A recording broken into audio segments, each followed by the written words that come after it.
2 years ago here on Healing Quest, we told you about the grass-fed movement that was delivering meat with unique health benefits. That movement continues to gain strength across the country for nutrition with healthy fats that protect against heart disease and cancer. And our nutritional expert, Dr. Nicholas Gonzalez, says grass-fed meat is also great brain food if you're careful about what you buy. What constitutes clean meat? It's got to be grass-fed, pasture-raised. Forget about the feedlot industrial meat. That's a disaster. They raise it on grains.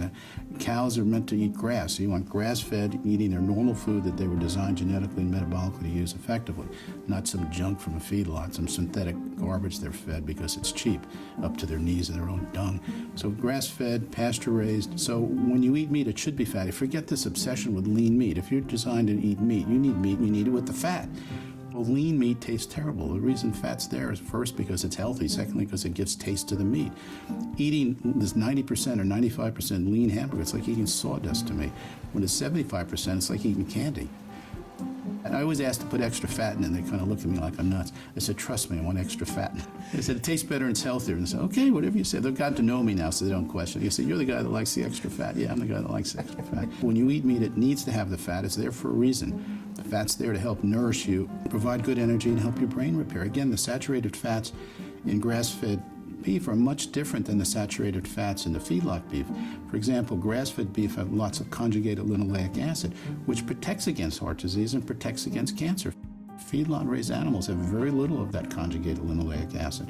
So the proportions and the amounts and the forms of fatty acids in grass-fed beef are completely different from those from feedlot animals, which is what most Americans eat. So it's got to be grass-fed. Grass-fed will actually help protect your heart because not only does it have conjugated linoleic acid, but there are other unsaturated fats like EPA and DHA, which we associate with fish, but they're also in grass-fed animals. Grass has EPA, DHA in it. The animals eat it, and they get it themselves, and they concentrate it. When I was in practice 20 years ago, and we wanted our patients eating grass-fed beef, we had to search for it, find sources for our patients. It's getting easier to find. You don't have to travel long distances to get grass-fed beef. A lot of the farmers are turning to grass-fed because they realize there's a market in it. God bless capitalism, because now there's a demand for it, so they're producing it. You know, I was really interested in what Dr. Gonzalez had to say about lean meat. Of course, for years we were told lean meat was the only acceptable meat to eat from a health standpoint. Now, Dr. Gonzalez compared it to sawdust. I always thought it tasted more like shoe leather, but you get the point.